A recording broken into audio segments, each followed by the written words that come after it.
Hello students, आज हम start करेंगे क्लास 10वीं का दूसरा अध्याय चैप्टर नंबर 2 जिसका नाम है बहुपद। क्या नाम है?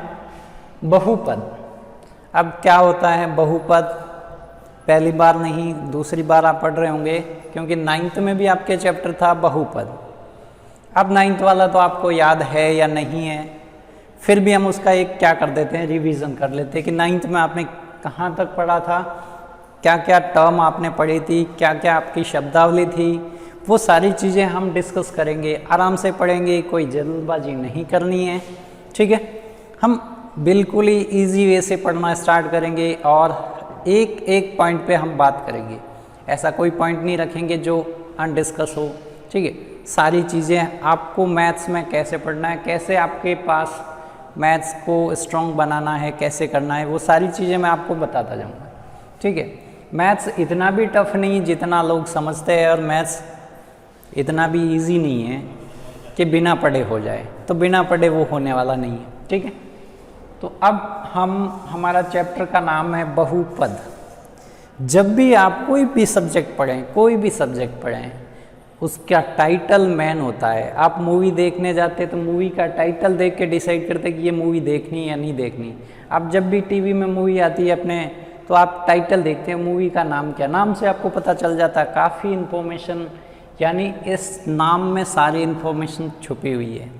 नाम वही होता है जो बार बार आया जाता है, यानी जिसके बारे में ही बात होती है उसका ही नाम आता है, ठीक है।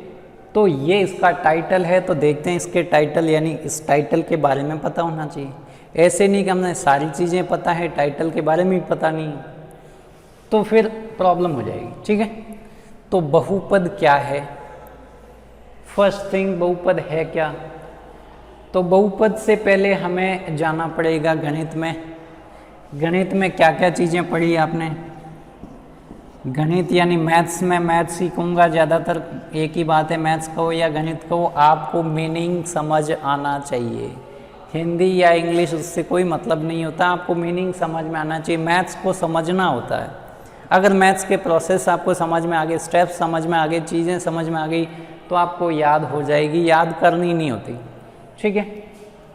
तो आपने अंक गणित पढ़ा था, 8 तक ज़्यादातर आपके अंक गणित ही था।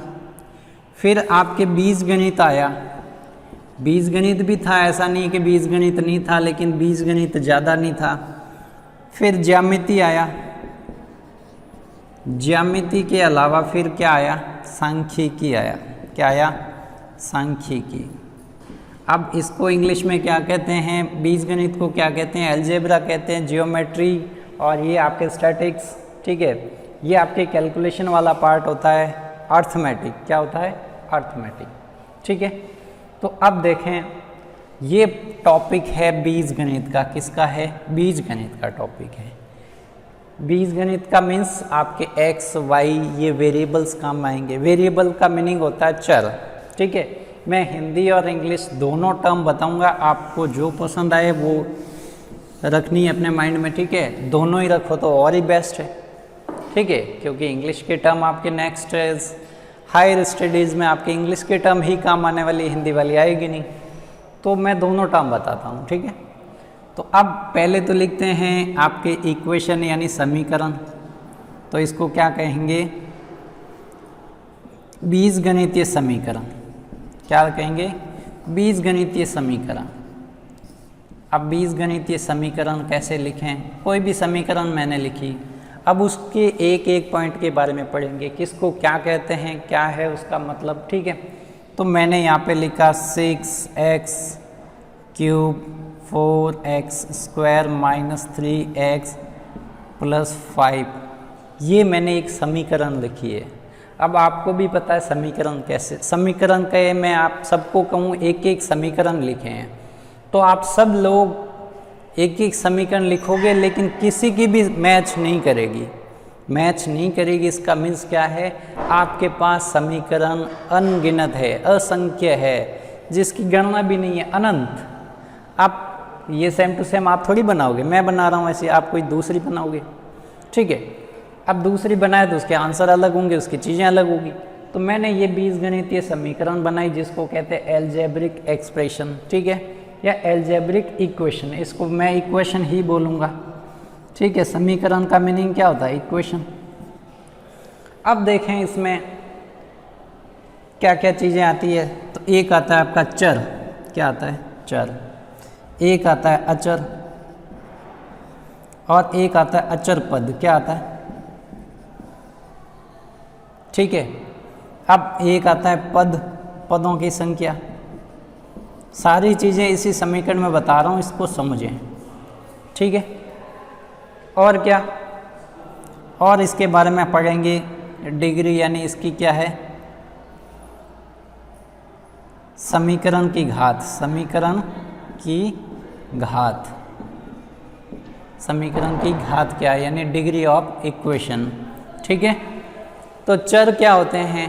चर वो होते हैं, इसमें चर क्या? x x x, यानी इसमें चर x है।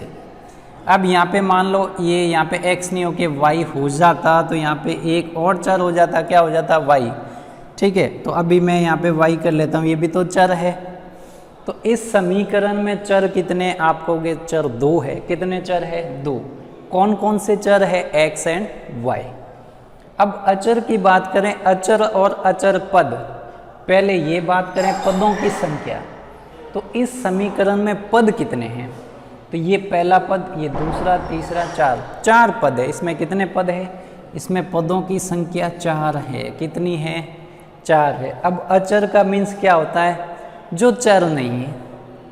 अब आप कहोगे जो चर है, वो भी अभी समझ में नहीं आया चर है क्या। आपको मैथ का वर्ड का मीनिंग, यानी उसकी सारी अराउंड उसके आपके दिमाग में इमेज बननी चाहिए, ये चीज़ है, तब मैथ आएगी समझ में। अब मैंने कहा चर, अचर क्या? जो चर नहीं है। अभी आपको ये भी पता नहीं कि चर क्या नहीं है या चर क्या है। तो चर होते क्या है? चर जिनके मान हम अलग मन से रखते हैं, जिनके मान बहुत सारे रख सकते हैं। मैं यहाँ पे कहूँ इसको सॉल्व करो, इसका कोई मान निकालो, इस समीकरण का कोई मान निकालो या इसका हल निकालो, तो आप क्या करोगे? कोई यहाँ पे 1 रखेगा, x की जगह 1 रख देगा।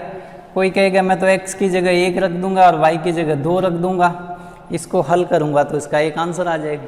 कोई कहेगा नहीं मैं तो यहाँ 2 रखूंगा, यहाँ पे 3 रखूंगा। तो अब क्या हुआ? चर का मीनिंग x के मान बदल रहे हैं, आप अपनी चॉइस के अकॉर्डिंग रख रहे हैं। तो यहाँ पे बहुत सारे मान, 1 भी रख सकते हो x की जगह, 2 भी रख सकते हो, 3 भी रख सकते हो। अब इसका मान तो फिक्स नहीं है, कुछ भी रख सकते हैं ना। अब मेरे को बताओ 6 का मान हम 6 की जगह क्या रख सकते हैं? 6 की जगह क्या? कुछ भी नहीं रख सकते, क्योंकि 6 का मान 6 होता है। 5 से 1 ज़्यादा होने पे 6 होता है, वो पता है ना। 6 का मान बदलता नहीं, 6 का मान तो 6 ही है, लेकिन x के मान बदल रहे हैं, आप मन चाहे वैसे रख रहे हैं। तो जिनके मान हम एक नहीं, जिनके, इसको इंग्लिश में कहते हैं वेरिएबल, क्या कहते हैं? वेरिएबल, जिसको हम चर कहते हैं ना, इसी का मीनिंग वेरी का मीन्स होता है बदलना। इंग्लिश के मीनिंग से आराम से समझ में आता है, जिसके मान बदलते रहते हैं वो क्या? आपका चर है। तो जिनके मान बदलते हैं वो चर है। जिनके मान, अब अचर पद और अचर में क्या डिफरेंट है? तो यहाँ अचर पद का मीन्स है जो पद पूरा ही अचर है। अचर पद का मीन्स, अचर का मीनिंग होता है कांस्टेंट। क्या होता है? कांस्टेंट। अब इंग्लिश वर्ड से ज़्यादा समझ में आ जाएगा। कांस्टेंट का मान जिसका मान बदलता ही नहीं है। तो अब ये 5 है तो 5 ही है। अब आप कहोगे 3 का मान भी तो नहीं बदलता, 4 का भी मान नहीं बदलता, 6 का मान भी नहीं बदलता, तो ये क्या है? ये सारे क्या है? माइनस ले लो, साथ में माइनस, ठीक है। तो ये तो अचर है, लेकिन 5 क्या है? अचर के साथ में ये खुद पद है, यानी ये पूरा पद है ना। और इसके गुणे में यानी इसके मल्टीप्लाई में कोई भी चर नहीं है, तो ये आपका क्या हो गया? अचर पद हो गया। ये आपका क्या हो गया? अचर पद, यानी ये पूरा पद है। ये 2 टर्म मिलके एक पद, ये 2 चीज़ें मिला के एक पद बना है। तो अचर पद समझ में आ गया। अचर पद वो होता है जिसमें केवल संख्या लिखी होती, उसके गुणे में कोई चर नहीं आता। अचर क्या होते हैं? अचर और अचर पद, पद का मीन्स पूरा, अचर का मीन्स ये सारे अचर ही, ठीक है। अब समीकरण की घात पे आते हैं। क्या होती है समीकरण की घात? पढ़ा कभी समीकरण की घात? घात का मीनिंग क्या होता है? ठीक है, घात का मीनिंग क्या होता है? हिंदी में तो आप कहोगे घात लगा के बैठ गया, मतलब शिकार करने बैठता है शेर, तो उसको उस पोजीशन को कहते हैं घात। अब वो वाली पोजीशन यहाँ पे तो है नहीं। घात का मीन्स होता है पावर। घात का मीन्स क्या होता है? पावर।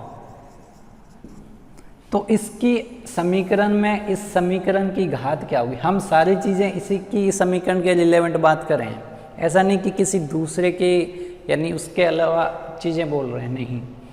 तो समीकरण की घात क्या है? तो समीकरण की घात 3, यहाँ पे 2, यहाँ पे y की घात 1। अब आपको समीकरण की घात क्या बतानी है? अधिकतम कितनी है? अधिकतम कितनी है? 3। तो ये अधिकतम घात कितनी है? 3 है।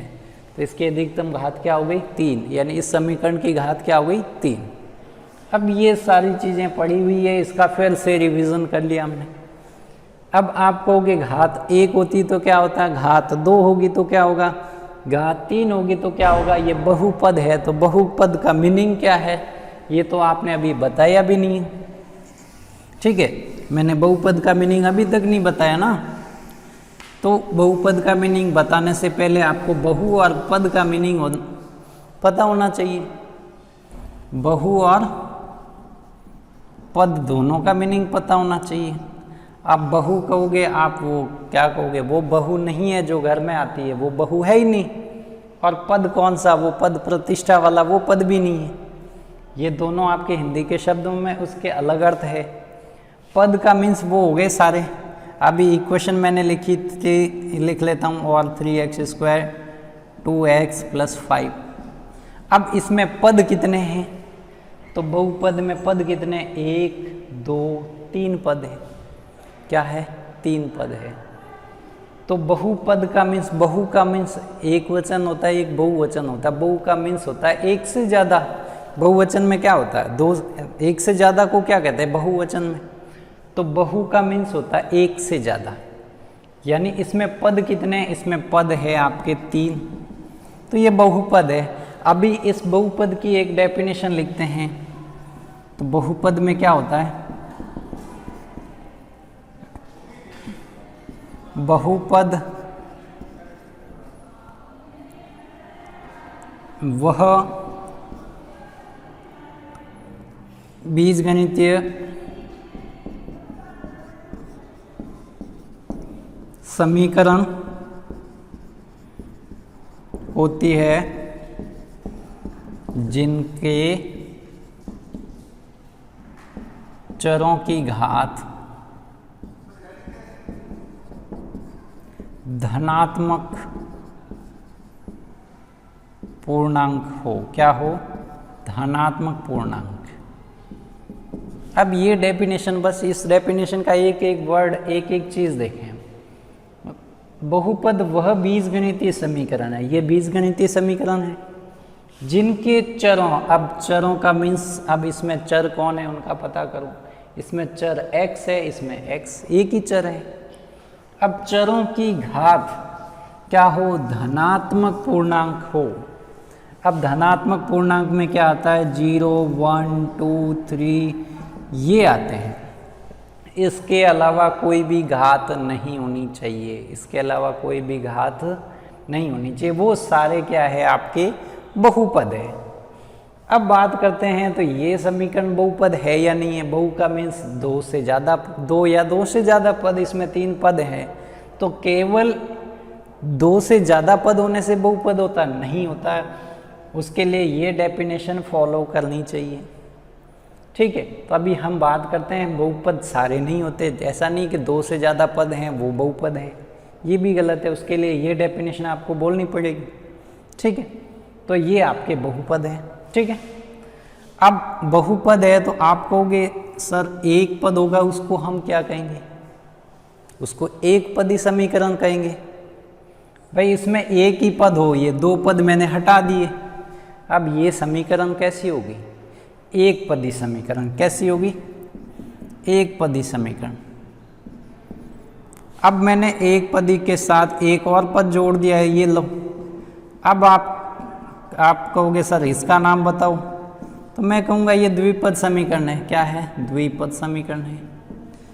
अभी आप कहोगे आपका मूड हुआ, एक और बढ़ाते चले गए कि सर तो जवाब देंगे।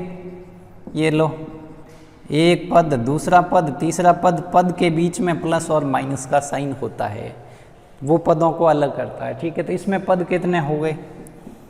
त्रिपद हो गए। तो ये कैसी समीकरण है?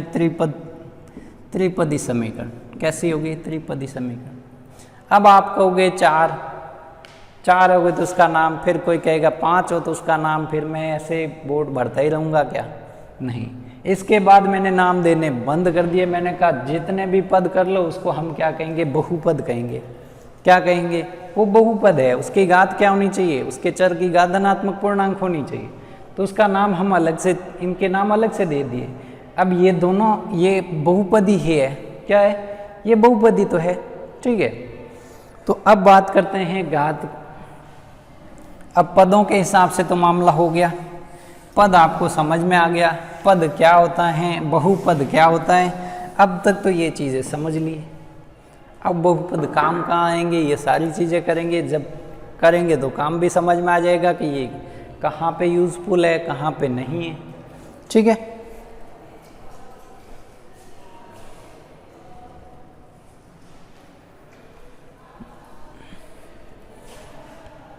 अब देखें, अब एक पद हो गया, दो पद हो गया, त्रिपद हो गया। अब बहुपदों के प्रकार किसके? बहुपद के प्रकार घात के अनुसार। घात को डिग्री भी बोलते हैं इंग्लिश में क्या कहते हैं? Degree of equation. ठीक है, तो बहुपद के प्रकार यानी घात के अनुसार कितने प्रकार होते हैं। अब घात कहोगे, घात स्टार्ट कहाँ से होती है? घात 0 से स्टार्ट होती है, और जिसकी घात 0 होती है, ठीक है, वो आपका कैसा हो जाएगा? जिसकी घात 0 होगी वो कैसा होगा? अब घात कहाँ से स्टार्ट करें? 0, 1, 2, 3, क्योंकि मैंने क्या कहा था कि आपके बहुपद की घात क्या होनी चाहिए? धनात्मक और पूर्णांक होनी चाहिए। अब धनात्मक पूर्णांक, ये 0 ना तो धनात्मक होता ना ऋणात्मक होता, इसके तो कोई प्रॉब्लम नहीं है। 0 पॉजिटिव हो या नेगेटिव उससे फ़र्क नहीं पड़ता, ये सारे तो पॉजिटिव होंगे। अब मैं x की घात 0 लिख के मैंने एक समीकरण लिख ली। ये लो, ये समीकरण मैंने बना दी। एक समीकरण मैंने ऐसे बनाई, 2x की पावर 1 पावर लिखते नहीं है, 3। एक समीकरण मैंने बना दिया ऐसे 3x², 2x - 5। एक समीकरण मैंने ऐसे लिख दी 4x³ + 3x², 2x + 4। समीकरण लिखता गया। घात 0, घात 1 नहीं लगाई तो एक पावर यानी एक घात हम नहीं लगाते हैं। इसकी अधिकतम घात 2, इसकी अधिकतम घात क्या है? 3, तो इसकी डिग्री क्या हो गई? 3। अब बात करें ये, इसका नाम क्या होगा? तो इसमें x की पावर 0 यानी x की घात 0 का मीनिंग क्या होता है? x की घात 0 का मीनिंग होता है, आपने पढ़ा होगा, किसी की भी पावर, किसी की भी घात 0 हो तो उसकी वैल्यू क्या होती है? 1। तो आप कहोगे ये तो 1 और 5 है, जोड़ दिया क्या आया? 6। तो ये क्या है? तो ये एक अचर बहुपद है। कैसा है?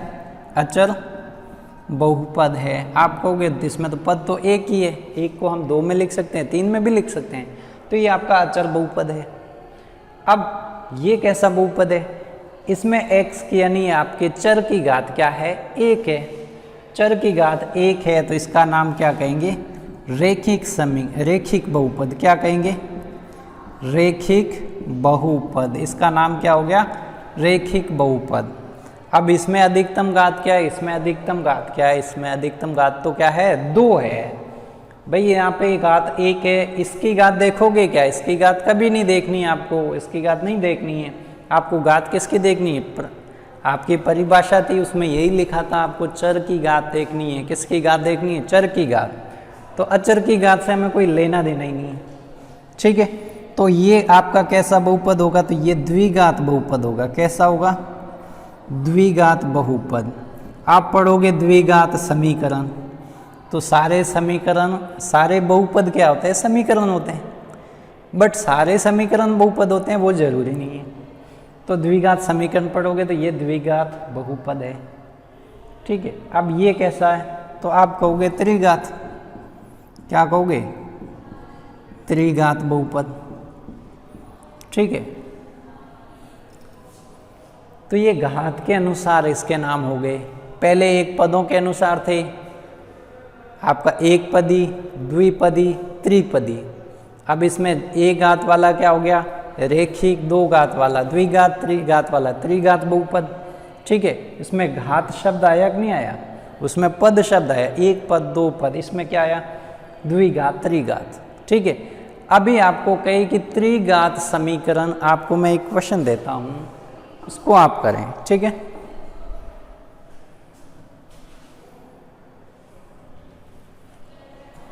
तो अब मैं एक आपको क्वेश्चन देता हूं, वो करें। कैसे करेंगे? ठीक है, अब क्वेश्चन कैसे करना है? तो फर्स्ट मैं क्वेश्चन दे रहा हूं आपको, किसी दो चरों वाले त्रिघातीय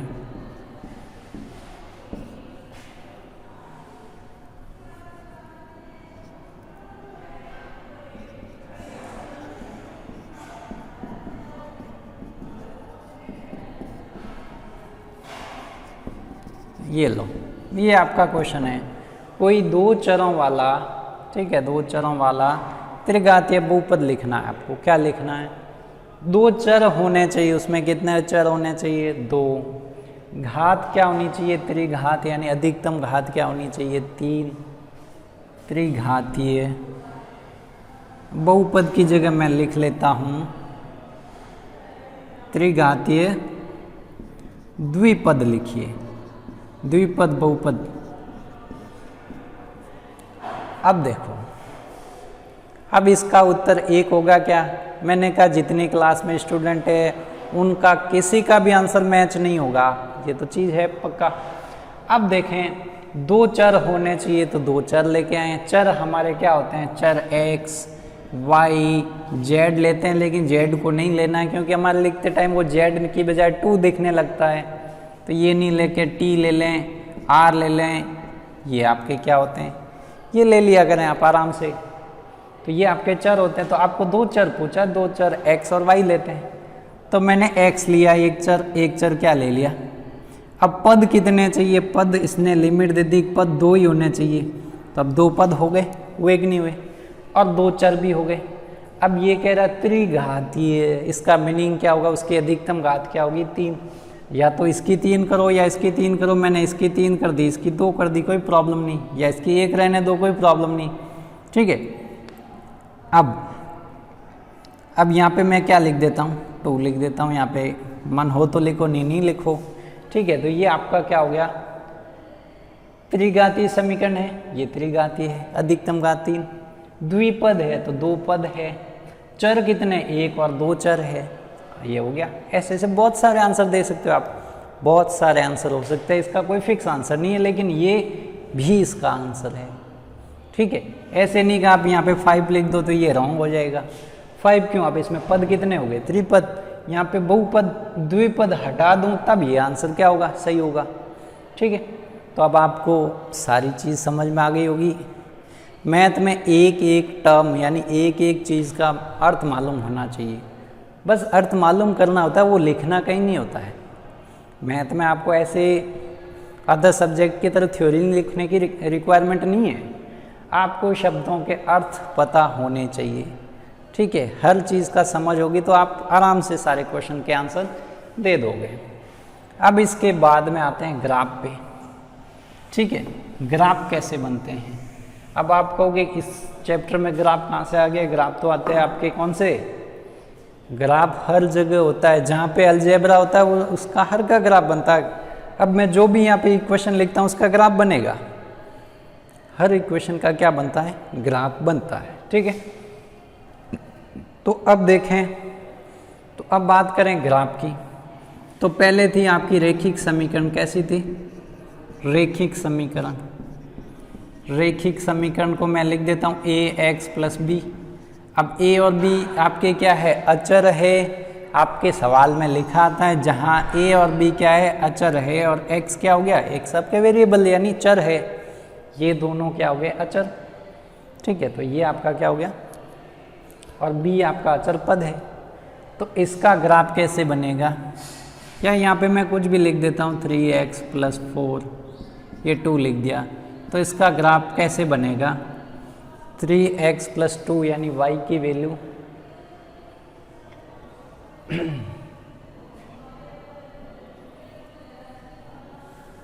ये हो जाएगा -2/3 ऐसे। ये क्या हो गया? तो ये इसका ग्राफ बन जाएगा, ये इस लाइन का ग्राफ बन जाएगा। अब इसमें क्या है? इसमें आपके ये रेखिक समीकरण है, साथ में क्या है? इसमें चर कितने? आप कहोगे चर तो एक ही है। जब चर 2 हो जाए तो क्या होगा? एक चीज़ ध्यान रखें, चर जब एक हो तो ये जो इसका ग्राफ बनेगा ना, वो इन लाइनों के समांतर होगा। x के समांतर हो सकता है, y के समांतर हो सकता है, या p q। आप यहाँ पे वेरिएबल p और q लोगे तो यहाँ पे p q लोगे ना। अब x y ले रहे तो x y होंगे। ठीक है, तो ये ऐसे होता है चीज़ें। ठीक है, अब ये आपका क्या है? इसमें चर है, ये क्या? मैं 2 चर ले लेता हूँ, ये लो। ये आपका क्या है? समीकरण तो अभी भी रेखिक है, लेकिन इसमें चर कितने हैं?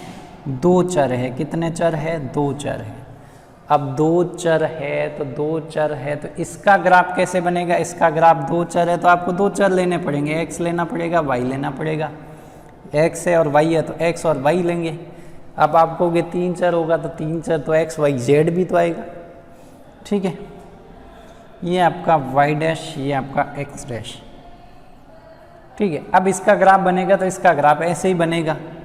अब ये किसी के समांतर नहीं बनेगा ना, तो इसके समांतर बनेगा। इसमें ये मैं x ले रहा हूँ।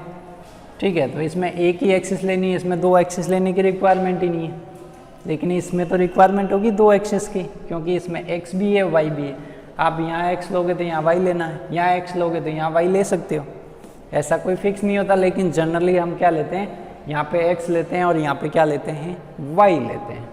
तो अब इसका ग्राफ ऐसे बनेगा। ये ऐसे बन रहा था, यानी ये एक अक्ष के समांतर है, लेकिन ये किसी के समांतर है क्या? ये समांतर नहीं, ये काटता है, दोनों अक्षों को काटता है। क्या करता है? दोनों अक्षों को काटता है। ठीक है, अब अभी तो ये रेखिक समीकरण आई। अभी आपको ग्राफ किसके देखने हैं?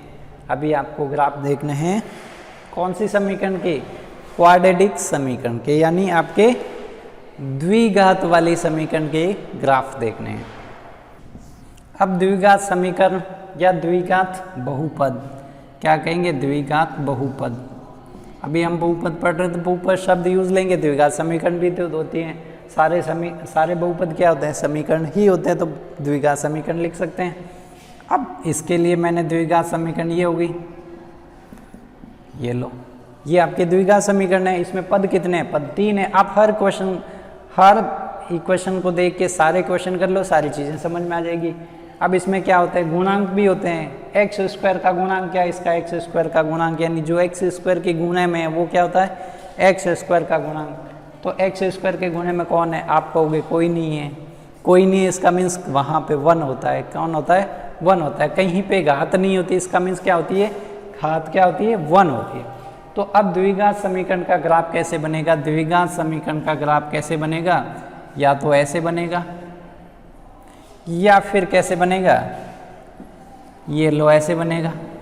अब यहाँ पे x है तो ये वैल्यू किसकी है? y की होगी। तो ये ले लिया मैंने y, ये ले लिया x। तो अब ये कौन सा शेप है? तो इसको कहते हैं परवलयिक शेप। कैसा कहते हैं? परवलयिक, परवलयिक आकार। कैसा आकार होगा? परवलयिक आकार होगा। अब परवलयिक आकार कैसा? जब ये x है लिखा हुआ तो ये x होगी। जब यहाँ पे y लिखा हो तो यहाँ पे आप क्या लिखोगे? y अक्ष लिखोगे। ठीक है, तो एक का मुंह ऊपर से खुला है, एक का मुंह आपके कहाँ से खुला है? नीचे से खुला है। यानी यहाँ पे अगर मान लो इसका गुणांक एक्स स्क्वायर का गुणांक धनात्मक होगा तो ये ऊपर से खुला होगा, ऋणात्मक होगा तो नीचे से खुला होगा। ये सारी चीज़ें मैंने एडवांस में बता रहा हूँ, इतनी चीज़ें आपके काम के भी नहीं है, आगे नेक्स्ट 11th में पढ़ोगे तो ये सारी चीज़ें आ जाएगी। ठीक है, तो अब देखिए ये आपके द्विघात समीकरण के ग्राफ हो गए, तो इसके हल कितने होते हैं? तो इसके दो हल होते हैं। देखो ये यहाँ पे एक्स अक्ष को कट करा, ये यहाँ पे एक्स अक्ष को कट करा, तो इसके हल कितने होते हैं? 2। और किसी भी समीकरण के हल कितने हो सकते हैं? उसकी अधिकतम घात के बराबर। इसकी अधिकतम घात 2 है तो इसके हल भी कितने होंगे? 2। अधिकतम घात 3 है तो उसके हल भी कितने होंगे? 3। अधिकतम घात 4 है तो उसके हल कितने होंगे? 4। तो हम अधिकतम घात और बढ़ा देते हैं। त्रिघात वाले का ग्राफ कैसे बनेगा? त्रिघात वाले का यानी उसके हलों की संख्या यानी नंबर ऑफ सॉल्यूशन क्या होंगे? मैंने यहाँ पे इसको त्रिघात में बदल दिया, ये लो, ये त्रिघात समीकरण हो गई। इसका ग्राफ कैसे बनेगा? तो इसमें हल कितने होंगे? इसमें हल होंगे 3, तो 1 2 3 बार टच करेगा, अब ये वापस नहीं आएगा। इसके हल कितने होंगे? ये वाई एक्सिस होगी, तो ये ऐसे शेप में इसका क्या बनेगा? ग्राफ बनेगा। तो इसके हल कैसे होंगे? ये ऐसे 3 हल होंगे।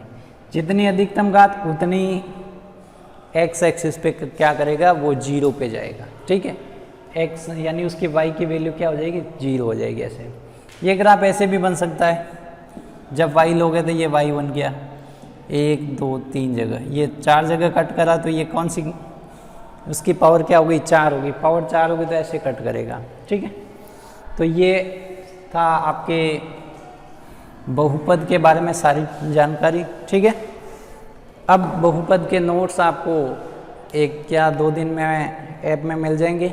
ठीक है, तो अब एक्सरसाइज नेक्स्ट लेक्चर में स्टार्ट करेंगे। अब तक हमने इंट्रोडक्शन किया है, एक्सरसाइज यानी आपके प्रश्नमाला हम अगली क्लास में करेंगे। ठीक है।